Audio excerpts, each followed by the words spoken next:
ವಿತ್ತಯೇ ಸಚ್ಚಿದಾನಂದ ರೂಪಾಯ ಶಿವಾಯ ಬ್ರಹ್ಮಣೇ ನಮಃ. ತ್ರಿಕಾಲವಂದ್ಯರು ಪೂಜ್ಯರು ಆದ ನನ್ನ ಅಂತರಂಗದ ಸದ್ಗುರು ಸುಕ್ಷೇತ್ರ ಇಂಚಿಗೇರಿ ಮಠದ ಸದ್ಗುರುಗಳಾದ ಸದ್ಗುರು ಸಮರ್ಥ ಬಾಬುಸಾಹೇಬ್ ಮಹಾರಾಜರನ್ನ, ಬಾಲ ಬ್ರಹ್ಮಚಾರಿ ಮಾಧವಾನಂದ ಪ್ರಭುಜಿಯವರನ್ನ ಎನ್ನ ಹೃದಯ ಮಂದಿರದಲ್ಲಿ ಧ್ಯಾನಿಸಿಕೊಂಡು ಭಕ್ತಿ ಮುಕ್ತಿಯ ಪುಣ್ಯಕ್ಷೇತ್ರವಾಗಿರ್ತಕ್ಕಂಥ ಈ ಪುಣ್ಯ ಭೂಮಿಯಲ್ಲಿ ಹಮ್ಮಿಕೊಂಡಿರುವ ಜಾತ್ರಾ ಮಹೋತ್ಸವದ ಈ ಧರ್ಮಸಭೆಯ ದಿವ್ಯ ಸಾನ್ನಿಧ್ಯ ನಡೆಸಿಕೊಂಡಿರ್ತಕ್ಕಂಥವ್ರು, ಈ ನಾಡು ಕಂಡ ಅಪರೂಪದ ಪರಂಪೂಜ್ಯರು, ಬಸವ ತತ್ವದ ಗಟ್ಟಿ ಧ್ವನಿ, ನೇರ ನಿಷ್ಠುರ ಮಾತುಗಳ ಮೂಲಕ ಸಮಾಜವನ್ನ ತಿದ್ದಿ ಅಸಮಾನತೆಯನ್ನ ದೂರ ಸರಿಸಿ ಬಸವ ತತ್ವವನ್ನ ಗಟ್ಟಿಯಾಗಿ ಪ್ರಸಾರ ಮಾಡ್ತಕ್ಕಂಥ ಆತ್ಮೀಯ ಪರಂಪೂಜ್ಯರಾಗಿರ್ತಕ್ಕಂಥ ಸಿದ್ಧ ಬಸವ ದೇವರು ಇವರ ದಿವ್ಯ ಚರಣಕ್ಕೆ ಅನಂತ ಕೋಟಿ ಭಕ್ತಿಯ ಪ್ರಣಾಮಗಳನ್ನು ಸಲ್ಲಿಸ್ತಾ, ವೇದಿಕೆ ಮೇಲೆ ಆಸೀನರಾಗಿರ್ತಕ್ಕಂಥ ಕರ್ನಾಟಕ ರಾಜ್ಯ ರೈತ ಸಂಘ ಶಿರು ಸೇನೆಯ ಹೊಕ್ಕೇರಿ ತಾಲೂಕಿನ ಅಧ್ಯಕ್ಷರು ಆತ್ಮೀಯರಾಗಿರ್ತಕ್ಕಂಥ ಸಂಜು ಹವನವರು ಕೂಡ ಶರಣೆಂದು, ಇಲ್ಲಿ ನೆರೆದಿರುವ ತಮ್ಮೆಲ್ಲರ ಪಾದಗಳಿಗೂ ಶರಣಾರ್ಥಿಗಳು. ಬಂಧುಗಳೇ, ಅಜ್ಜವ್ರು ಮಾತಾಡ್ಯಾರ, ನಾ ಏನ್ ಬಾಳ್ ಮಾತನಾಡೋದಿರೋದಿಲ್ಲ, ಒಂದೆರಡು ಮಾತುಗಳನ್ನ ಹಂಚಿಕೊಳ್ಳುತ್ತೀನಿ. ಕಾಸಿಗೆ ಹೋಗಾಕ ಎಷ್ಟೊಂದು ದಿನ ಬೇಕು, ಕಾಸಿ ಕುಂತಾಳ ಹಡೆದವ್ವ ಮಣಿಯೊಳಗ, ಕಣ್ಮುಂದ ಐತಿ ಕೈಲಾಸ ಅಂತ ಒಬ್ಬ ಶರಣರು ಹೇಳ್ತಾರೆ. ನಾವು ದೇವಾನು ದೇವತೆಗಳ ದರ್ಶನಕ್ಕಾಗಿ ಕಾಶಿ ರಾಮೇಶ್ವರ ಎಲ್ಲೆಲ್ಲೋ ಪುಣ್ಯಕ್ಷೇತ್ರ ಅಂತ ಅಡ್ಡಾಡಕತ್ತೀವಿ. 9 ತಿಂಗಳ ಗರ್ಭದೊಳಗಿಟ್ಟುಕೊಂಡು ಮಾಂಸ ಖಂಡವನ್ನ ಹಂಚ್ಕೊಂಡು ರಕ್ತವನ್ನ ಹಂಚ್ಕೊಂಡು ಜನ್ಮವನ್ನ ನೀಡಿರ್ತಕ್ಕಂಥ ಜನ್ಮದಾತೆ ತಾಯಿ ನಮ್ಮೆಲ್ಲರ ಏಳಿಗೆಯನ್ನ, ಶ್ರೇಯಸ್ಸನ್ನ, ನಮ್ಮೆಲ್ಲರ ಸಾಧನೆಯನ್ನು ಬಯಸ್ಕೊಂತಿರ್ತಕ್ಕಂಥ ತಾಯಿ ಹರಕಲ್ ಗುಡಿಸಲಿನೊಳಗೆ ಕುಂತಾಳ. ಆ ತಾಯಿ ಪಾದಕ್ಕೆ ಹಣಿ ಹಚ್ಚಿ ಸಾಷ್ಟಾಂಗ ಹಾಕಿದ್ರ 36 ಕೋಟಿ ದೇವತೆಗಳ ತಾಯಿ ಪಾದದೊಳಗೆ ದರ್ಶನ ಕೊಡ್ತಾವ ಅಂತ ಹೇಳ್ತಾರೆ. ನಾವು ಜನ್ಮ ಕೊಟ್ಟಿರ್ತಕ್ಕಂಥ ಜನ್ಮದಾತರನ್ನ ಬಿಟ್ಟಿವಿ, ಬದುಕನ್ನ ಹಸನ ಮಾಡಿರ್ತಕ್ಕಂಥ ಜೀವಂತ ಮಹಾತ್ಮರನ್ನ ಬಿಟ್ಟಿವಿ, ಎಲ್ಲೆಲ್ಲೋ ಶರಣಾಗಕತ್ತೀವಿ ನಾವೆಲ್ಲ ಹೋಗಿ. ಅದಕ್ಕೊಬ್ಬ ಶರಣ ಒಂದ ಕಡೆ ಹೇಳ್ತಾನೆ, ತಂದೆ ತಾಯಿಗಳನ್ನ ಕುಳಿಕದೆ ಕೊಂದು ಶ್ರಾದ್ದಕ್ಕೆ ಮೃಷ್ಟಾನ್ನ ಮಾಡುವ ಮಕ್ಕಳಿದ್ದಾರೆ, ಬಂಧುಗಳನ್ನು ಉಪಚರಿಸದೆ ನೋಯಿಸಿ ಹಬ್ಬಕ್ಕೆ ಭಾಗಿನ ಕೊಡುವ ನೆಂಟರಿದ್ದಾರೆ, ಗುರು ಹಿರಿಯರನ್ನ ಗೌರವಿಸದೆ ನೋಯಿಸಿ ಸಭೆ ಸಮಾರಂಭಗಳಲ್ಲಿ ಶಾಲು ಓದಿಸುವ ಶಿಷ್ಯರಿದ್ದಾರೆ. ಈ ನಾಡಿನೊಳಗೆ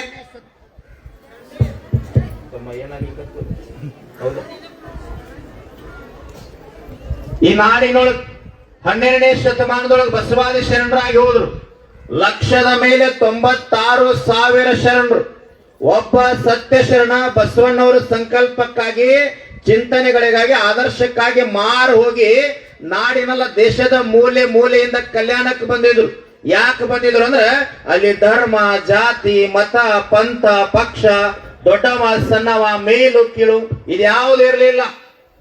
ಮನುಷ್ಯ ಧರ್ಮ, ಬಸವ ಧರ್ಮ ಅಂತಕ್ಕಂಥ ಚಿಂತನೆ ಜಾಗೃತವಾಗಿತ್ತು. 12ನೇ ಶತಮಾನದೊಳಗ ಒಬ್ಬ ಕೆಳವರ್ಗದ ವ್ಯಕ್ತಿಯನ್ನ ಹೊಡೆದ ರಕ್ತ ಸಿಕ್ತ ಮಾಡಿ ದಾರಿ ಮಧ್ಯದೊಳಗೆ ಎಸೆದು ಹೋಗಿದ್ರು. ಅರೇ ಪ್ರಜ್ಞಾವಸ್ಥೆಯೊಳಗಿದ್ದ ಒಬ್ಬ ವ್ಯಕ್ತಿ ಬಂದ ಮುಟ್ಟತಾನ, ಮುಟ್ಟಿದ ವ್ಯಕ್ತಿ ಯಾರಂತ ಬಿದ್ದಂತ ವ್ಯಕ್ತಿಗೆ ಗೊತ್ತಿರೋದಿಲ್ಲ. ಆದ್ರ ಬಿದ್ದಂತವನ ಬಾಯೊಳಗೆ ಬರ್ತಿರ್ತದ ಬಸವ ಬಸವ ಬಸವಣ್ಣ ಅಂತ ಹೇಳಿ. ಅವಾಗ ಮುಟ್ಟಿದ ವ್ಯಕ್ತಿ ಕೇಳ್ತಾನ, ಅಲ್ಲಪ್ಪ ಅರೇ ಪ್ರಜ್ಞಾವಸ್ಥೆ ಒಳಗದ ಯಾರಂತ ಗುರುತಿಲ್ಲ, ಆದ್ರ ನಾನೇ ಮುಟ್ಟಿನಿ, ನಾನೇ ಬಸವಣ್ಣ ಅಂತ ನಿನಗೆ ಹೆಂಗ್ ಗೊತ್ತಾಯ್ತು ಅಂತಂದಾಗ ಬಿದ್ದಂತ ವ್ಯಕ್ತಿ ಹೇಳ್ತಾನ, ಯಪ್ಪ ಕಲ್ಯಾಣದೊಳಗೆ ಬಿದ್ದಂತವ್ರನ್ನ ಎತ್ತುವಂತ ಬಸವಣ್ಣ ಬಿಟ್ಟು ಮತ್ತಾರು ಬರಕ್ ಸಾಧ್ಯ ಐತಿ, ಅದಕ್ಕೆ ಬಸವ ಬಸವ ಬಸವಣ್ಣ ಮಾರು ಹೋಗಿ ಬಂದಿದ್ರು. ಅದಕ್ಕೆ ಭಾರತವನ್ನ ಪುಣ್ಯಭೂಮಿ, ಅಧ್ಯಾತ್ಮದ ತವರು ಮನೆ, ಜಗತ್ತಿನ ಜನನಿ ಅಂತ ಕರೀತಾರ. ಒಬ್ಬ ವಿಜ್ಞಾನಿ ಜಗತ್ತಿನ ತಮ್ಮ ಏನು ರಾಜಕೀಯ ಪಕ್ಷದವ್ರ ಮಾಡಕ ಇತ್ತಲ್ಲ ಇದ,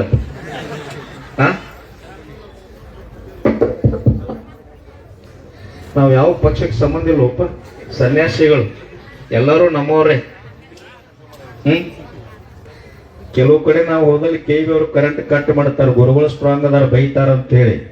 ಮತ್ ಇಲ್ಲಿ ಬಾಜುಕ್ ಬೆಂಕಿ ಅಂತ ಅಜ್ಜಾರ್ ಕೂತಾರು, ನಾವು ಅದ ಎರಡೂ ಕೂಡಿ ಮತ್ ಹಂಗ ಹಾಕಿತ್ತು ನೋಡೋದು ಏನಿಲ್ಲಲ್ಲ.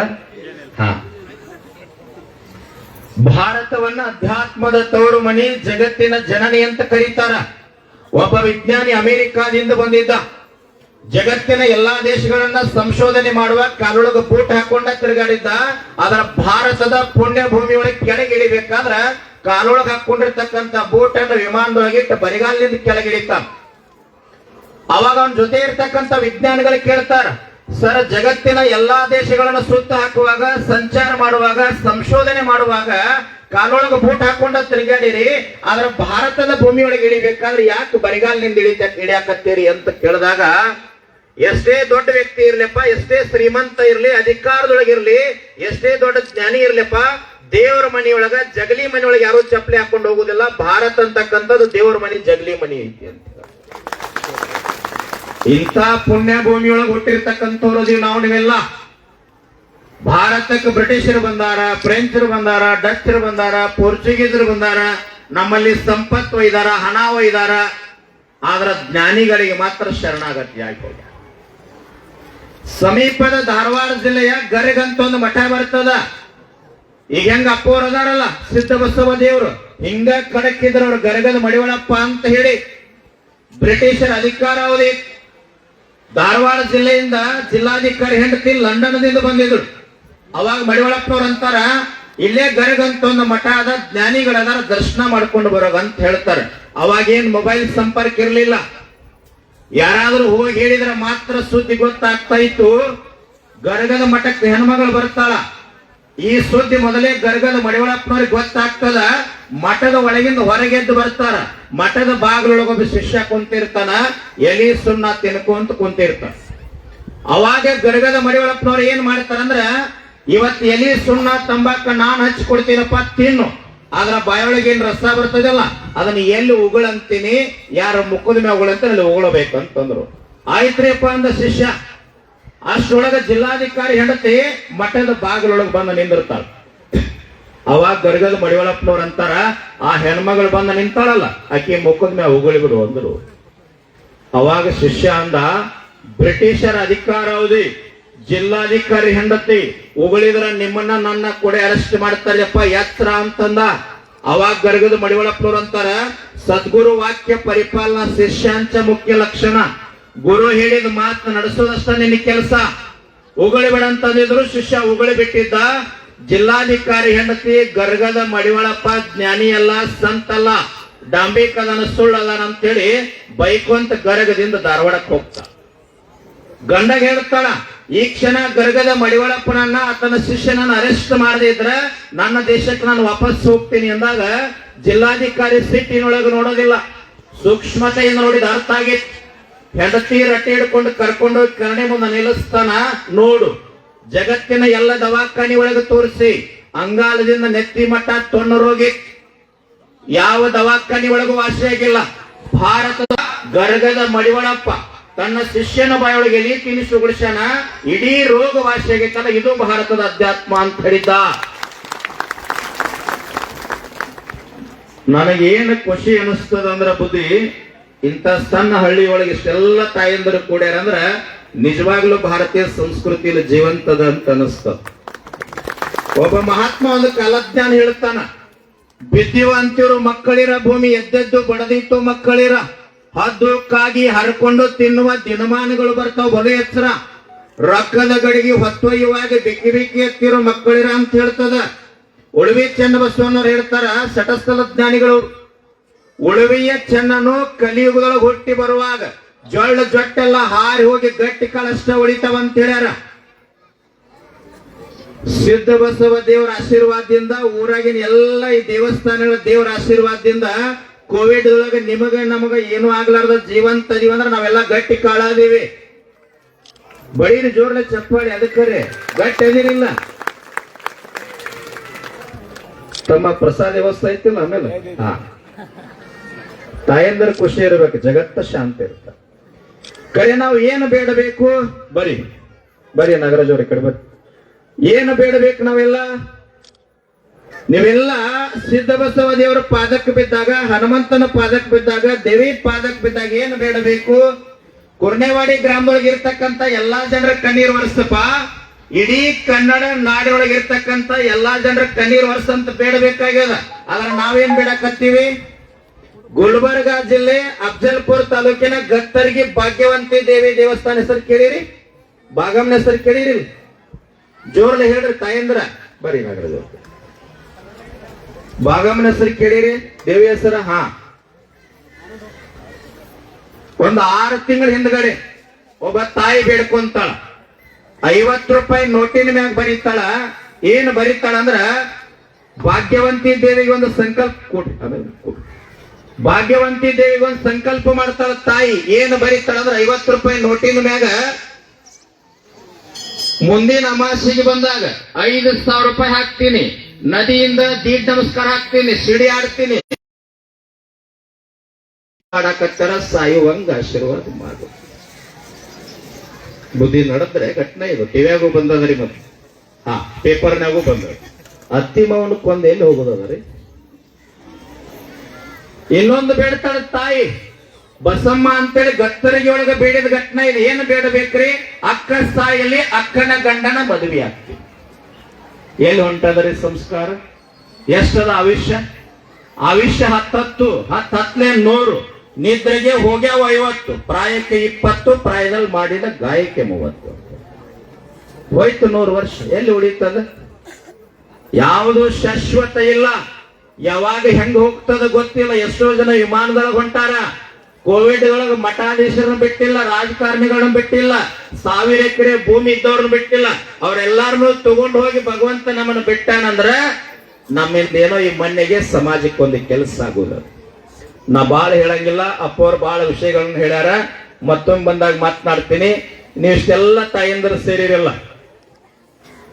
ಯಾರ ಕೈಯಾಗ ಮೊಬೈಲ್ ಇಲ್ಲ ಕೈ ಎತ್ತರ ಅಂದ್ರೆ ಯಾರು ಎತ್ತಂಗಿಲ್ಲ. ಅದಿಂದ ಇವತ್ತು ನಡೆಯಂಗಿಲ್ಲ ಜಗತ್.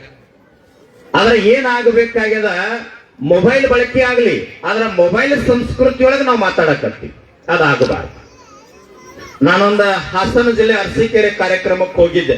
ನಮ್ಮ ಭಕ್ತ ಸೋಮ ಅಂತ ಹೇಳಿ ಅವ ಏನ್ ಮಾತಾಡಿದ್ರು ಮೊಬೈಲ್ ಭಾಷೆಯೊಳಗ, ಮೊಬೈಲ್ ಸಂಸ್ಕೃತಿ ಒಳಗೆ ಮಾತಾಡ್ತಾ ಇದ್ದ. ಕಾರ್ಯಕ್ರಮ ಮುಕ್ತಾಯ ಆಯ್ತು. ಗುರುಜಿ ಮನೆಗೆ ಹೋಗೊಂಡ್ರಿ ಅಂದ. ನಡಿಪ ಅಂದೆ. ಬಹಳ ದೊಡ್ಡ ಮನೆ ಅದು. ಮನೆ ಮುಂದೆ 2 ಸಣ್ಣ ಮಕ್ಕಳು ಆಡ್ತಾ ಇದ್ದು. ಸೋಮ ಇವ್ಯಾರ ಮಕ್ಕಳು ಅಂದೆ. ಯಪ್ಪ ನನ್ನ ಮಕ್ಕಳ್ರಿ ಅಂದ. ಏನ್ ಇಟ್ಟಿವ ಹೆಸರು ಅಂದೆ. ಒಂದ್ ಏರ್ಟೆಲ್ ಕುಮಾರ್ ಇಟ್ಟಿಂದ, ಇನ್ನೊಂದು ಜೀವ ಜಗನ್ನಾಥ್ ಇಟ್ಟಿನ್ರಿ ಅಂತವ. ಬುದ್ಧಿ ಅವಾಗ ನನಗೂ ಏನ್ ಅನಿಸ್ಲಿಲ್ಲ. ಹೋಗಿ ಸೋಫಾ ಸೆಟ್ ಮ್ಯಾಗ ಕುಂತೆ. ಒಬ್ಬ ದಪ್ಪ ಹೆಣ್ಮಗಳು ಚಹಾ ತಗೊಂಡು ಆ ಕಡೆಯಿಂದ ಬಂದಳು. ಸೋಮ ಈ ಹೆಣ್ಮಗಳು ಯಾರು ಅಂದೆ. ಯಪ್ಪ ಅಕ್ಕಿನಾರಿ ನನ್ನ ಹೆಂಡತಿ ಓಲ್ಡ್ ನೋಕಿಯಾ ಸಟ್ರಿ ಅಂದವ. ಅಷ್ಟೊಳಗೊಂದು ವಯಸ್ಸಾದ ಮುದಕ್ಕೆ ಕಾಲು ಹಿಡ್ಕೊಂತ ಕೋಲ್ ಹಿಡ್ಕೊಂತ ಬಂತು. ಸೋಮ ಈ ಅಜ್ಜಿ ಯಾರು ಅಂದೆ. ಯಪ್ಪ ಅಕ್ಕಿನಾರಿ ನನ್ನ ತಾಯಿ ಕೊಯ್ನ ಬಗ್ಸ್ರಿ ಅಂದವ. ಅಷ್ಟೊಳಗೊಂದು ವಯಸ್ಸಾದ ಮುದಕ್ ಬಂದು ಸೋಫಾ ಮ್ಯಾಗ ಬಾಜು ಕುಂತ.